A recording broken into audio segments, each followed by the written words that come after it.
So we're back with more history of Power Rangers. Finally, after taking just a tiny little break with history of Power Rangers, featuring Linkara atop the fourth wall, we're gonna finally be getting to one of my favorite Power Rangers series, Power Rangers in Space. I love this series. I love this season of Power Rangers, mainly because of the fact that, like, so much happens in this thing. All this story, all this lore, all like different stuff, like, going on with the Rangers. I love it all. That being said, let's get on into this. This is Power Rangers in Space, Part 1, History of Power Rangers by Linkara atop the fourth wall. Go sub to him and keep up to date with this History of Power Rangers stuff. Do it. Alright? The Power Rangers are just oh yeah, pretend, this is when the turtles were on there. Those things. I can't believe it, but I think they're... It's the Teenage Mutant Ninja Turtles! I've been certified turtle-fied! This ship is officially a green machine! And that's when they had Venus with them. What is that? Wait a minute. You're asking a turtle who lives in a sewer to explain a cosmic event? Excellent! We got our own spaceship! I'm sorry, I thought it was funny. 60 seconds! Greetings, dear viewers, and welcome to Power Rangers in Space.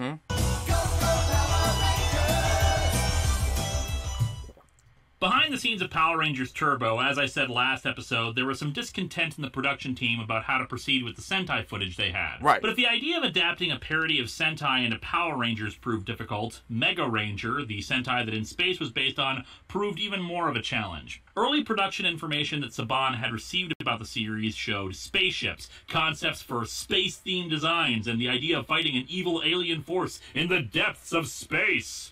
The actual Sentai was nothing like that. No, in fact, the group stayed on Earth. Mega Ranger was a video game-themed Sentai. While they did have 4 spaceships that... And you wanna know what's crazy? I didn't realize that until he had just said it the first time that I had watched this to see what was gonna happen. Well, not even watched this, but it was another clip.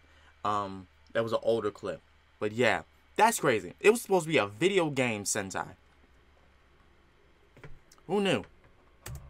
Converted into giant robots, they never left Earth orbit. To make matters worse, the staff for the series had a reduced budget because of Turbo. Faced with these difficulties, the production team decided, screw it, it's the last season and we're gonna pull out all the stops anyway. They don't have footage of flying in space? Fine, we'll shoot it ourselves and have the model against a green screen. It looks terrible, but who cares, move on. Something that people often forget is that you don't need great special effects in order to carry a great show or movie. The special effects for In Space look bad, but the audience is willing to suspend their disbelief because the story is good. And the story for In Space is one of the biggest and best written in the entire show. Yes! Mind you, some of that is because of that ambition of it being the last season. The production team cared about the show, wanted to give it a proper conclusion after 6 years of a continuing story. And how much they cared is pretty evident in the final product. The season begins with the 2-parter From Out of Nowhere.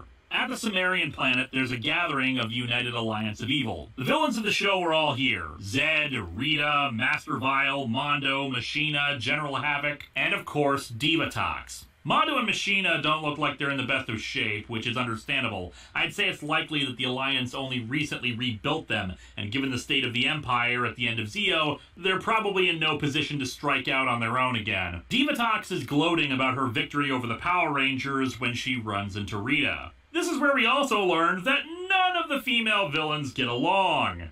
At all. How wonderful to see you. Frida. It's Rita! Though it is quite a refreshing breath of air when Rita tries to attack Divatox with her staff. However, the blast is intercepted by a new villain in silver and black leather. This is Astronema, and she really makes a good first impression in these early scenes. Silent, menacing, and mysterious. The only downside is that in the early episodes, when she does speak, they really had her chewing the scenery. I think they should have kept her quieter and only go over the top when she failed.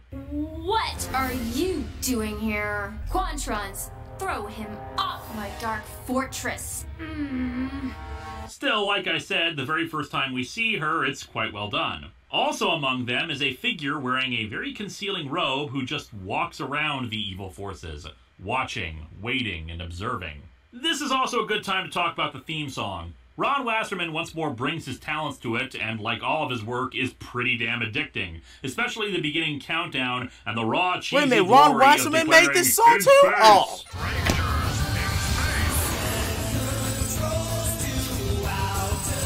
Oh yeah, you know what? I can hear the Also, a nice voice. touch for the first episode is that I can, you know what? Just like pointing that out, I can actually hear his voice. I can hear his voice. It's the same voice. That's dope as shit. That really, oh my god. Divatox is still listed as the villain, and the new Red Ranger isn't revealed, keeping it a surprise for the events that unfold. The rest of the music in the season is mixed for me. It doesn't have quite the same epic rock feel as previous seasons, using a lot more of this kind of synth stuff that's like an old MIDI file. It's not bad, it's just a bit of a downgrade in my opinion, though there are some fights where we have a more old school feel, including a weird version of Go-Go Power Rangers that I've been unable to find as an isolated track, as in not just ripped from the episode. Go-Go Power Rangers! Go-Go Power Rangers! No idea where this came from or why it was made. The Alliance sits down for dinner, and we finally meet Dark Spectre, the creature responsible for capturing Zordon. And it turns out that it's Malagor from the Turbo movie. Or rather, the Malagor costume. Yeah, cost-saving measures, I know, but every time I see him, I just wonder why they're fighting this guy again. Yeah, that's very Malagor confusing. explains that he's put Zordon in a lava chamber that will slowly extinguish his power and destroy him. Zed proposes a toast to Dark Spectre, and everyone drinks, except the figure in the cloak. When asked why he didn't join in the toast, Astronema points out that he's a spy, and the evil forces get to work. Goldar pulls off the guy's cloak and reveals a Red Ranger. While I could joke about how obviously he can't drink it thanks to the helmet, it does make me realize, how hard is it for Zed to eat and drink through that grate? Anyway, the villains are in shock at this reveal, allowing the Rangers to leap onto a galaxy glider and fly off. Dark Spectre says that the Ranger has to be caught before he tells anyone about Zordon. Both Divatox and Rita volunteer to go after him. Hi. Remember me? You remind me so much of my fiancée. However, Dark Spectre gets tired of these shenanigans and charges Astronema with the task of finding and destroying the Ranger. Back in the shuttle, the Rangers gaze out into the vastness of space, still in pretty bad shape after what happened at the end of Turbo. TJ asks Alpha how much longer it'll take to get to Eltar, but it seems Alpha's voice chips were damaged in the explosion, and it's only now affecting him, so he can only speak in gibberish. Before they can worry about it for too long, the shuttle comes across a vessel in space that brings them on board. This is the Astro Megaship, the home of the Red Ranger we saw earlier. It's equipped with an artificial intelligence named Dekka, who observes the group as they walk around. The Rangers explore the ship and eventually come to the bridge, looking for answers. The Red Ranger arrives, but believes the others are an attacking force, despite the group's pleas, and the fact that they are clearly a bunch of disheveled people in half-burnt clothes. Also, you'd think Dekka would warn him about them being on board before he came in. The Rangers get trapped down below as Astronema attacks the megaship, disabling its engines. The Rangers manage to repair them, convincing the Red Ranger that they're on the up and up. Despite that, they crash on a nearby planet. Astronema lands, releasing her foot soldiers called Quantrons. The Quantrons are a huge step up from the Piranatrons. They are. They're sleek and silver, carrying around huge blades, and instead of random imitation fish noises, we have a highly synthesized voice to give them a very robotic feel.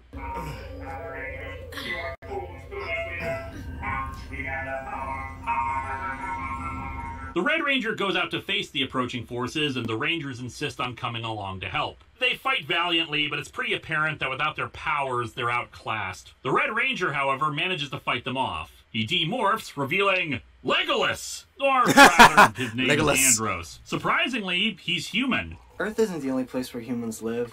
Yeah, but it's also kind of strange that evolution should just happen to create humans on two different planets. Unless my joke about the Goa'uld pyramid ship in Zeo is accurate. Quick, someone shout out Jaffa Kree and see what happens. He explains that he's from a space colony called KO-35. Ashley clearly crushes on him, a relationship that'll develop over the season. The group gets to work repairing both the ship and Alpha. Andros tells them about Zordon's situation, but refuses to let them help him, seemingly because of their inexperience in space. An excuse that kind of falls flat when you later learn that outer space also has its own Old West. Alpha's voice is repaired, but now instead of speaking jive, it's back to a more high-pitched voice. It's not the same as Alpha 5's voice, but it's better than the original Alpha 6 one. I don't have a computer chip with his old voice. Oh, that's all right, Andros. I'm quite happy with this one, thank you. Hi-ya-ya-ya-ya-ya! The Rangers head back to the shuttle, but Alpha is missing. Turns out he stayed behind on the megaship to convince Andros to join with the others. He makes a convincing argument, and Andros heads back to pick them up. The Quantrons attack again, capturing the Rangers and letting them meet Astronema for the first time, but Andros comes to the rescue. He gives the four their astromorphers. Alright, let's rock it.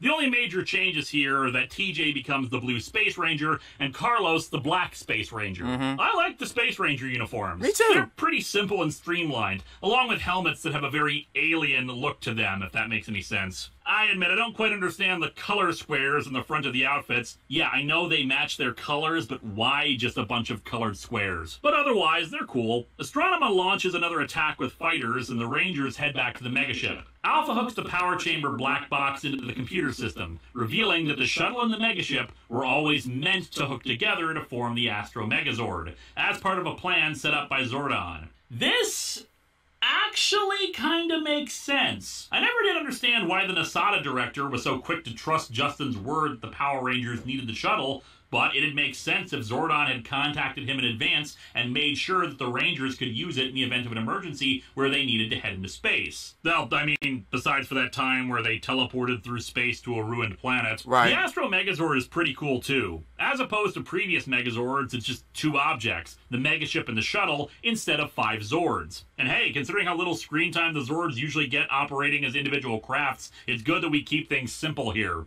They destroy the attacking spacecraft and head back to Earth to make repairs to the megaship, Andros giving them spiffy little uniforms as well. Astronema, however, follows behind them, swearing to destroy the Earth as well. From out of nowhere is a superb start to the season, setting up how the Rangers get their powers and establishing the new status quo. Looking back on this after seeing the rest of the show's run, it seems like every really good season of Power Rangers is made in direct response to a poorer season, trying to take the good ideas from the bad seasons and improving upon them. In this case, it's a much better example of the team growing up than seen in Turbo. Yeah! They have no mentor or wise sage to consult. They only have each other. Andros brings something new to the table as the lead Red Ranger, partially serving the mentor role because of his experience as a Space Ranger, and Alpha remains on hand to run the megaship whenever they go off on a mission. There's a real sense of optimism about their mission, that they will find Zordon, even though they have no idea where to start looking. In the next episode, we get Bulk and Skull's shtick for the season, searching for alien life forms with a new character named Professor Phenomenus. Phenomenus is a genius, but hampered by his own occasional bumbling behavior, and as such he makes a good match for Bulk and Skull. Lieutenant Stone is gone, and sadly so is the Juice Bar, a mainstay of the show for 5 years. Admittedly, it's disappointing 5 to years, lose though. if just for the Jesus. familiar atmosphere. They try to make a new place, the Surf Spot, but it's just not the same. Some were upset that in my original version of this video back in 2010, I didn't mention Adele Ferguson, the proprietor of the Surf Spot.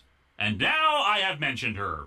Look, the thing is, she really doesn't do anything in the season, which is kind of my complaint about the entire idea of having the Surf Spot at all. With the Juice Bar, there were plots centered around activities happening there, tied in with the fact that the Rangers, as teenagers, would hang out at the youth center, and their subplots as teenagers would help drive forward the monster of the day and whatnot. Ernie and Lieutenant Stone would help support and drive other things, usually comedic subplots done by Bulk and Skull. Here, the Surf Spot is just a place they sometimes go to. And the weirdest part is that it's just a redress of the youth center anyway. Why bother changing it? In turn, not sure exactly why they let go of Lieutenant Stone, though I've read that the writers felt like he, Miss Appleby, and Principal Kaplan were just not needed anymore. And they're They not weren't! entirely wrong. As the season goes on, the Rangers continue to mature to the point where they are pretty much adults, to the point where it seems they graduate from high school off-screen. Early in the season, we actually do have the final times we ever see Angel Grove High School. Even include some old school kind of plots before disappearing altogether. But yeah, it makes no sense that the Rangers are still in high school when we frequently see the group staying overnight in the megaship while they continue their searches for Zordon. Having them still be in high school raises all sorts of questions, not the least of which being where the hell their parents think they are. To my utter irritation, Elgar is assigned to work with Astronema. Which is stupid. How the hell is this idiot still in this doggone series? No one liked Elgar. No one likes Elgar. He is a bumbling idiot. That man does nothing. And if you say that he accomplished doing something in Turbo, I'ma slap one of y'all. It's like he's so useless. He's useless. There's nothing about him that's useful. Why would the Dark Spectre, aka Malagor, assign Divatox's fucking little brother or older brother or whatever to Astronema? I think, you know what, honestly, I feel like Elgar basically dumbed down. Well, we're not dumbed down. He somehow transferred his dumb essence into Astronema. Because when she tried to speak, it didn't sound really good. Though fortunately, he has a considerably reduced role. Unlike Divatox, Astronema doesn't put up with Elgar's crap. You see, I would build a machine so big that it would take... You talk too much. While on Earth, Andros reveals that he has telekinetic abilities. Ah, new types. Those humans in space really do bring out such abilities. He admittedly doesn't use them very often later in the series, and because he's an alien, I don't really mind them. In future Ranger series, they'll start introducing civilian powers, and I'll get to my feelings about them on a per-season basis. The Rangers overhear Bulk and Skull talking about seeing the Dark Fortress, and run off to get the last of the supplies and head back for the ship. After a fight with some Quantrons, we meet Astronema's right-hand man, Ecliptor. Oh my Ecliptor, as God! we discover, is one of the more well-developed villains, though in the early episodes, he's just a badass, easily able to walk through the Rangers without too much difficulty. I'm sorry, let me cut. I'm sorry. He was the baddest motherfucker in this series. Like, that man was menacing. Like, when he came on screen, I was like, oh shit, somebody about to get fucked up. The Rangers could not fight him. In the beginning, they could not fight him. That man was just, I mean, he was a war general. So, like, come on. That man knows his stuff. And his sword was badass.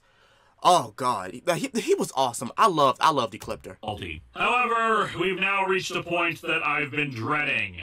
There is one episode of the series that is infamous to many. And it's why I had it be the intro to this video. No, you're not seeing things. Those are the Teenage Mutant Ninja Turtles. I'm sorry, I actually loved the crossover. I'm sorry, I did. Was on the air, there was also a live-action TMNT series called Ninja Turtles: The Next Mutation. It's equally infamous among Turtles fans for the introduction of a female turtle, Venus, and the idea that the Turtles aren't really biological brothers. I admit watching it as a little kid and liking it, but it really was not that good. In fact, it only lasted one season, 26 episodes, and of those, at least 2 were clip shows. Damn. I don't even know how the hell you have a clip show when you have only 1 season, much less 2. Clip shows are usually done as a budget saver, but if your budget was so crappy to need 2 in a normal length season, why even bother with the show at all? Low-key, they really need to bring back Venus in the comics or in a new Turtle series. They need to bring back her. She was cool, okay? Even if you say the series was trash, you can't deny that she was cool. She was honestly cool. I wouldn't have mind them bringing her back in some way, shape, or form. Like, cause I miss her. I really do. I would love to see her in the comics. I would love to see her in a new Turtle series. I would just love to see her. Although what the hell do I know? Power Rangers would end up doing the same thing in later seasons. True. 1 or 2 clip shows per season. I also find the idea of this crossover kind of humorously ironic, because when Mighty Morphin Power Rangers premiered, it was actually seen by some as a ripoff of Ninja Turtles. Mostly because of the complicated name, but still, that was a thing. The episode goes like this. Astronema brainwashes the Turtles to work for her and has them trick the Rangers into letting them on board the megaship. Once there, they take over, the brainwashing gets undone, Turtles and Rangers win the day. The dialogue is awful and head-scratching at points, like when the Turtles tell Astronema that the Power Rangers don't really exist. The Rangers were on a talk show once. There are frequent monster attacks reported by the news saying that the Rangers are engaging the monsters. And you can't say that we all watch TV. Has special rules and regulations related to monster attacks. Also, whoever was in charge of the Turtles' face animatronics and lining up their voices really dropped the ball. The male Turtles all sound exactly the same, and they never look like they're really speaking. Not helped by the fact that while they used the suits from Next Mutation, the voice and suit actors are different from the regular show, evidently due to Power Rangers being produced in California while Ninja Turtles was produced in Canada. Despite how bizarre and terrible this episode is, there is an amusing bit where Raph hits Elgar. And I like seeing Elgar get hit. In fact, let's see that again. Ha! That's for Zordon's tube, you cone-headed freak! As time goes on, we learn a bit more about Andros' backstory. His sister, Corone, was kidnapped by a monster as a little girl, this was a and sad he continues story, to search for any sign of her even to this day. In addition, his homeworld, again, the oddly named KO-35, wouldn't you call your own planet something other than a number? Was attacked by the forces of evil long ago, forcing the population to leave it. Andros has his own character development over the course of the series, related mostly to learning how to accept the help of the other Rangers. By the by, what the hell was up with Astronema's hair? She kept changing its color every other episode. While there were some filler episodes, a lot of them served different purposes, both thematically and to show the Rangers weren't just resting on their laurels. For example, Satellite Search showed the Rangers continue their search for Zordon. Wasp with a Heart, while technically filler, is actually something we'll get to when we explore the themes of this season. Especially since, despite some melodrama, it's an episode that perfectly encapsulates the season's overarching story. However, the main search for Zordon was continued in The Delta Discovery. Fortunately, the Space Rangers aren't the only ones hunting for Zordon. The Phantom Ranger has been tracking Divatox, who's in charge of holding Zordon. The Phantom Ranger sends a signal to our heroes to get their help, but he's discovered by Divatox. I guess losing his Ruby last season weakened him or something, because he has a major problem contending with the Piranatrons, despite being able to easily kick their asses last time. Of course, the Rangers immediately spring into action and speed off to the planet, but sadly arrive too late and Zordon is moved before they can reach him. The Phantom Ranger is intercepted by Astronema and the Quantrons, overwhelming him. Before the Phantom Ranger collapses, he gives them the location of the Delta Megaship, another vessel and Zord that they can use. When they try to find him again, he's already left, but he does leave a farewell message to Cassie to tie up their kinda, sorta, not really romance from last season. There was evidently a plan to finally explain the origins of the Phantom Ranger, or at least clear up his identity. In fact, I've read that there was a scene filmed in the season finale that would have finally revealed who he was, but was removed when said finale was supposed to be 3 parts and then got shortened to 2. According to writer Judd Lynn, they simply ran out of time to come up with an answer of who the Phantom Ranger was, though apparently Shuki Levy did have a pitch for him being an embodiment of the spirits of fallen Power Rangers of the past, or a ghost robot, which sounds absolutely ridiculous and awesome, and now I'm wondering why I don't see ghost robots in more media. The Delta Megazord is cool in its own right, with Gatling gun hands, but of course all the best Megazords combined together. As such, the 2 Megazords are capable of merging and kicking even more ass. Along with it was the Battleizer, which both controlled the Delta Megaship, as well as gave Andros an advanced armor and weapon, aka a new toy to sell. As I said, in some filler episodes, we'd frequently see the Rangers heading out to different planets searching for signs of Zordon. Now, this would get sidetracked for some reason, but at least the Rangers were making an effort in checking planets. We're gonna go check out a planet in the Dagobah system. We'll be back maybe a couple hours. And hell, if Yoda can't help them find Zordon, who can? As time went on, we also met Darkonda. Oh, I hated Darkonda. Bounty hunter who once worked with Ecliptor. Okay, low-key, he was cool, but I hated that motherfucker. He was such an asshole, like, Oh my god. Look, even fucking even fucking Ecliptor hated him. Even Ecliptor was suspicious of him. He was a devious motherfucker. While Ecliptor is more of a Dark Knight, Darkonda is gleefully evil, delighting in causing pain, and continually makes plans to benefit himself. He was such an ass. After Darkonda manages to trick Astronema into letting him serve as Ecliptor's equal, Andros studies the video record of his sister's kidnapping and realizes that it was Darkonda who took her. Come to think of it, why does he have that? Who recorded it? Andros follows Darkonda to a villain planet that, as I mentioned earlier, weirdly resembles an old West town, and he manages to get his hands on some key cards that used to belong to Zordon, thanks to a game of space poker, as well as learning that his sister is alive. After an intense fight with Darkonda, the Rangers head out to one of Jupiter's moons based on the information in the key cards, discovering a new set of Zords, the Mega Voyager. Zordon had apparently hidden them there in case of an emergency, like when the Rangers broke the Thunder Zords, or when the command center got blown up, or when Eltar was under attack. Anyway, they're up to 3 Megazords now. Darkonda ends up destroyed at the end of the encounter. I'm sorry, but I know Linkara had touched this point a while back. Zordon, how? But I want to ask this. Zordon, how did you find the equipment or the freaking, what is it called, space money, to create all these Zords and put them on various planets where different Rangers can just come across them and say, oh, Megazord for us. Cool, we can use it. What? How? How? That's all I want to ask. It's just how? How? How's that work? Zordon, what kind of man were you back in the day? What kind of man were you? But we soon learn that Darkonda actually has extra lives. No, seriously, he has extra lives, though we've yet to see if he has a saved game he can load or additional continues. Anyway, since it was believed that space would be the last season, there was some more cleanup to be done for the previous season. Specifically, Stormblaster and Lightning Cruiser, who had been taken by Divatox at the end of Turbo. The two cars have been enslaved, basically being forced by Piranatrons to haul cargo across a desert planet. Stormblaster manages to escape and heads off to Earth. Divatox asks Astronema to let her know if she sees it, but of course Astronema plans to take the car for herself. The Rangers try to defend it, but are captured. With no other place to go, Stormblaster goes to Justin for help. Justin's really good here as we see him worrying about the Rangers, obviously not able to keep in touch because, well, they've been in space and all. Right. I wish my friends are okay.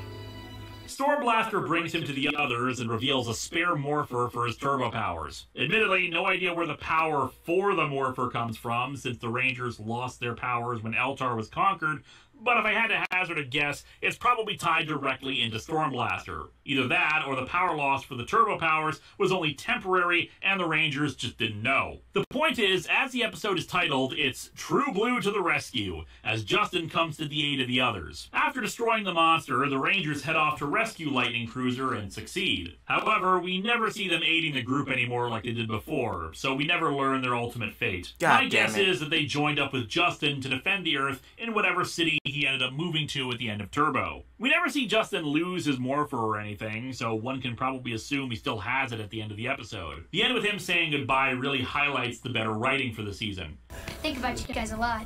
I wonder if you're okay. Sure, I admit, Justin could get grating sometimes, but he was still one of the team, and they all cared about each other. Right. However, while two Blue Rangers working together might not have worked, it turns out there is a sixth Ranger that none of them knew about. After the Rangers are chased off a planet by some Jawas, the Rangers discover a hidden chamber in the engine room with a Ranger in cryogenic suspension and being monitored by medical equipment. Oh, we're gonna get all this point. I love this. Look, the introduction to the Silver Ranger, that was cool too. The fact that the Silver Ranger was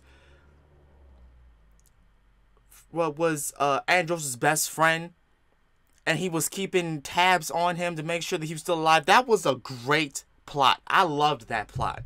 Because I was wondering, like, where's Sixth Ranger at? When are we going to get to see him? And then he's there. When I first saw this as a kid, I was like, oh, shit.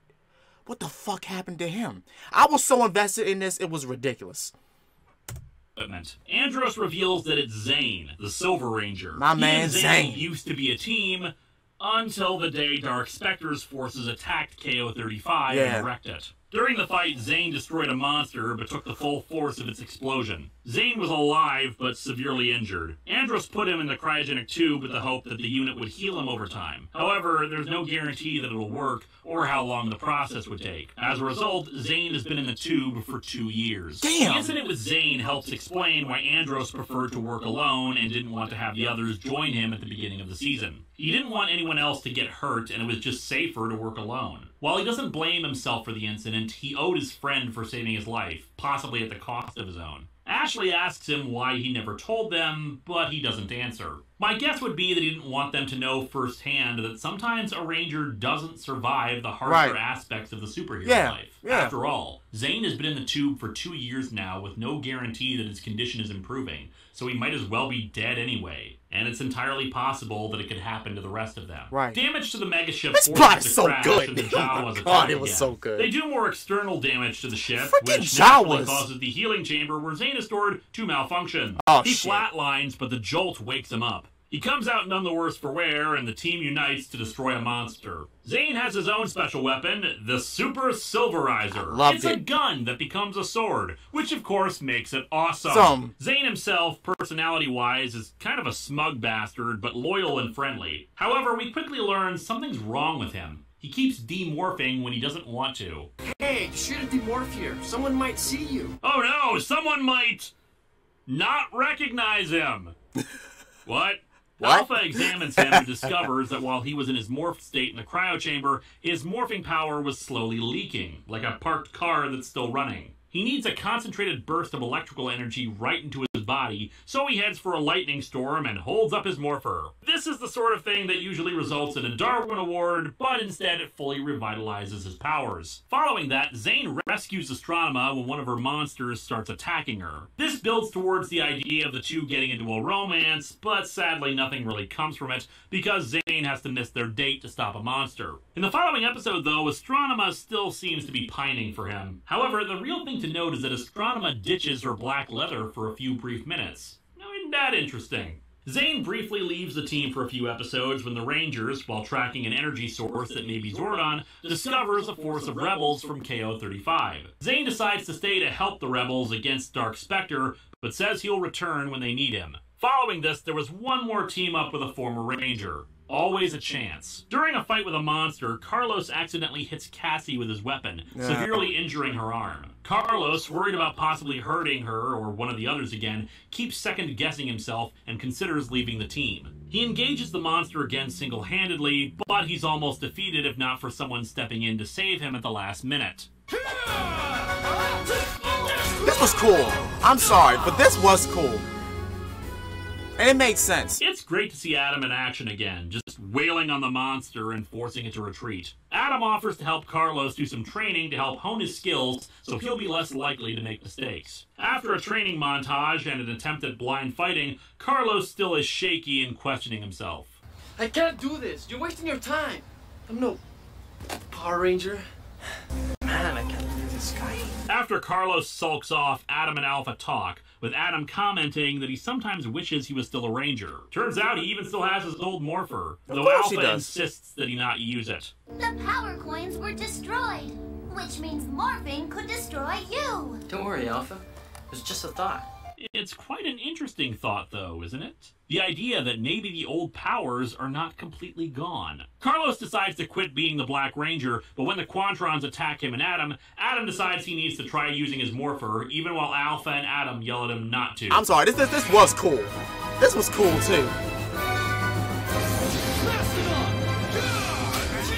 While the morph is successful, clearly it's not working at full strength, as his powers keep cutting out and returning. Carlos regains his confidence and helps the Rangers defeat the monster. It should be noted that despite Alpha's objection to Adam using the morpher is that the power coins were destroyed, Adam doesn't invoke the ninja powers. He doesn't. Both the power coin and the phrase he calls out are for the original Mastodon coin. Which makes sense. The ninja power coins were indeed destroyed. but not the originals. Originals. The power surge that wrecked the Zords and purportedly destroyed their original powers was, well, just that. A power surge. I can see that it would damage their morphers in the coins, as we see with all the scarring and cracks on Adam's morpher, but sometimes even broken electronics can still partially function. Yeah. The fact that he can still morph also suggests that the powers can be repaired. It would make sense that Zordon couldn't repair them himself, since, as we learned, he didn't create the coins, but discovered them. He would have no idea how to really fix them. And given the fact that the Space Rangers were able to learn the advanced technology and technobabble of the megaship,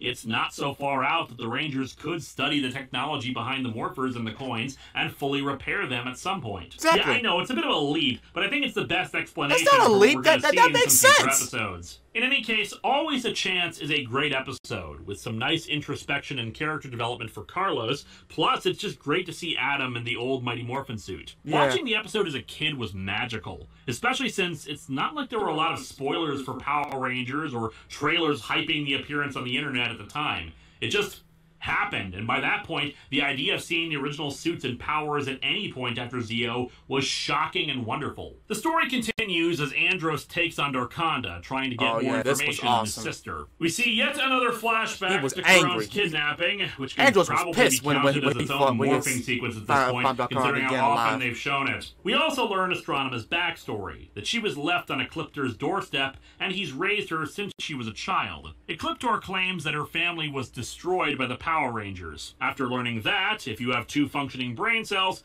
you should have figured it out. Yeah. Astronema is Caron, raised to be evil. Upon Andros discovering Astronema's pendant contains pictures of them as children, the two discover the truth about each other. Astronema at first doesn't believe it, but the more she thinks about it, the more sense it makes. Ecliptor admits the truth to her, but she says it doesn't matter, that she's still evil to the core. We get a truly epic fight between Darkonda and Ecliptor that takes up the first several minutes of an episode. Sure, Darkonda survives, save for another lost life, but Ecliptor really puts up a great fight. It's another cool first for this season. Evil generals fighting each other on this kind of scale. I love the fight. It's not like Goldar ever battled Rito or anything like that. Right. Astronema is told by Dark Spectre to destroy Andros to prove her loyalty. She goes to Andros and tells him that she knows where Zordon is, and she's brought to the megaship. The Rangers, not being totally rock stupid, insist that she be restrained.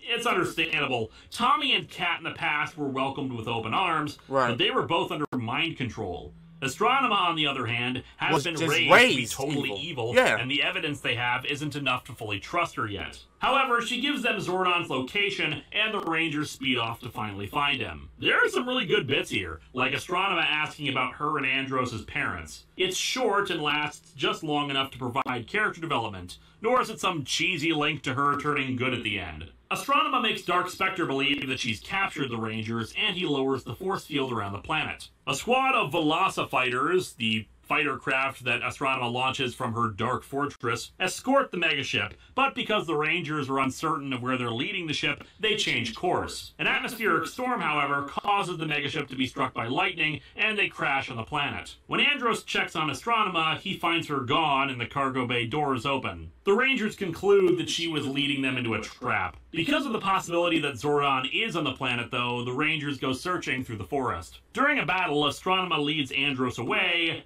and right to Zordon. Wow, finally reunited with him after so long! Andros, I can't believe that you're still such a fool. Huh? What? You know, I always suspected Zordon was an asshole, but I never got confirmation until now. Nah, it's Dark Spectre. Zordon isn't on the planet. Astronema claims that it was all a trap, but Dark Spectre insists on having her destroy them as her final test. However, she can't go through with it and saves them, Ecliptor coming to help her as well, despite being injured. Yeah, Ecliptor is evil, but he still loves Astronema as a father. He raised her. They try to take him with them, but Ecliptor is overrun. That's why I love and Ecliptor. insists they get her out of there. Astronema's pretty badass here too, smacking around Darkonda for good measure and blasting some Piranhatrons. A pity she doesn't keep the staff later, it's really useful. Darkonda is given temporary command of the Dark Fortress, with Dark Spectre saying that Astronema will return and her loyalty will never stray again. Dark Spectre puts his plan into motion the next episode, launching a huge asteroid at Earth. Astronema says she can sneak back aboard the Dark Fortress and stop the asteroid, but she's stopped by Ecliptor, who's been given cybernetic enhancements and reprogrammed to be totally loyal to Dark Spectre.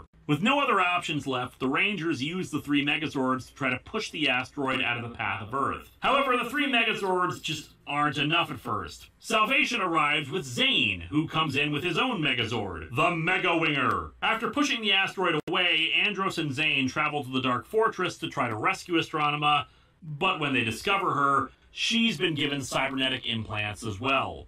What did they do to you? I am Locutus of Form. Astronema's even more cold and dark than before, usually displaying no emotion save for a frightening glare at anything she sees. She was evil. Analysis by Deca indicates that Corone is still inside of her, but the computer programming is controlling her actions, and there's no way to get through to her in her present state.